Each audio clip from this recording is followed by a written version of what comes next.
Hi, and welcome back to section 5.3, part 2. Sorry about that. That took a minute or a day. Anyway, we were talking about different patterns and multiplying binomials. And so I want to introduce the product of conjugate pattern, also known as difference of squares. So a conjugate basically is a binomial. So let's say you have a binomial. A plus b. Its conjugate would be the same terms, except the middle sign would be different. So if you have x plus 3, its conjugate would be x minus 3. Okay, so it's exactly the same, except that the sign in the middle, separating the terms, changes. So let's see here. What if I was to multiply a pair of conjugates? Okay, so I'm going to use a box method. I like box method, but you can go ahead and check this using FOIL. That's fine. So this is a squared minus ab, this is plus ab, and this is negative b squared. So what's going to happen anytime you multiply a conjugate by each other and you multiply it out, the middle two terms will cancel out, leaving you with just the square of the first minus the square of the second term. Okay, and that's what this is about. So let's say here we have 2x plus 5, 2x minus 5. So if I multiply this out, I get the square of the first minus the square of the second. So that's just going to be 4x squared minus 25. Okay, because of this pattern, I don't have to FOIL it out or box it out. I can just notice that this is a pair of conjugates, and so it follows this pattern. Okay, so square the first term minus square the last term. So you get 25m squared minus 81n squared here. Okay, and so you can see here, we just did that. Here's some more examples of that. Notice that the middle terms cancel out every time. Okay, so here are all the special product patterns that we went through. If you have a binomial that's squared, right? Square the first term, last term, twice the product. Square the first term, last term, twice the product. And then keep the sign in the middle, right? Product of conjugates is what we just did. Notice that the answer is a difference of squares.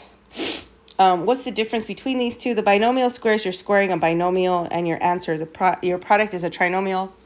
And for product of conjugates, you're multiplying the conjugates, not something by itself, and the product is a binomial, okay? And there's no middle term, so you can see how they're different. So now you should be able to look at the certain products and then tell which one is which. So this is obviously product of conjugates or difference of squares. So that's going to be 4x squared minus 9. This one is first term squared, last term squared, then minus twice the middle. So that's 40x times 2, so 80x. So then that's just going to be 64x squared minus 80x plus 25. Sorry, 80x, 25.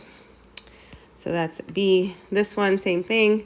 First term squared, last term squared, and then in the middle 2 times the product, 7. So then this is going to be 36m squared. Then this here is going to be 84.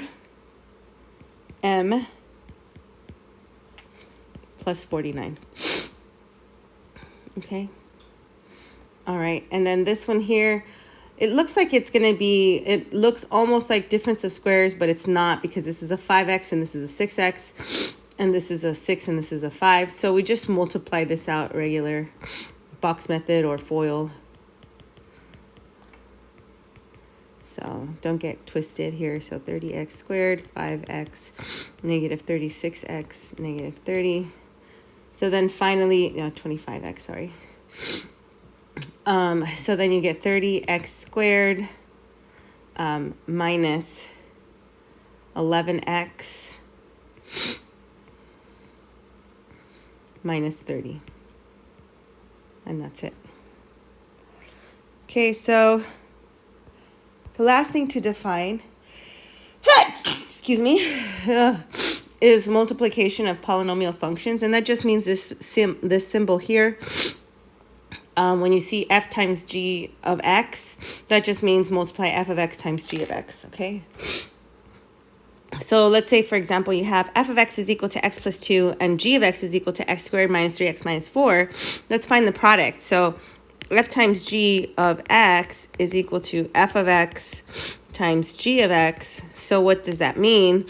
That means x plus 2 times x squared minus 3x minus 4. So let's go ahead and do that.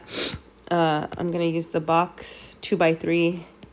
So x plus 2, x squared minus 3x minus 4, x cubed minus 3x squared minus 4x, 2x squared minus 6x minus 8.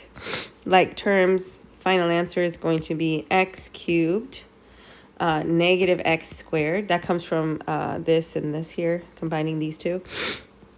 And then you have negative 6x minus 4x, so that's negative 10x, and then minus 8. Okay, so that's the product. And then for B, you want the product evaluated at 2. So f times g of 2, it's basically this evaluated at 2. So you plug 2 into that. So 2 cubed minus 2 squared by this 10 times 2 by this 8. So 8 minus 4. So that would be 4 minus 20 minus 8. So that's what? Negative 16 minus 8. So negative 24. And that's it. All right, that's it for 5.3. Here's your super fun homework. Good luck. Happy studying, and I will see you in the next video.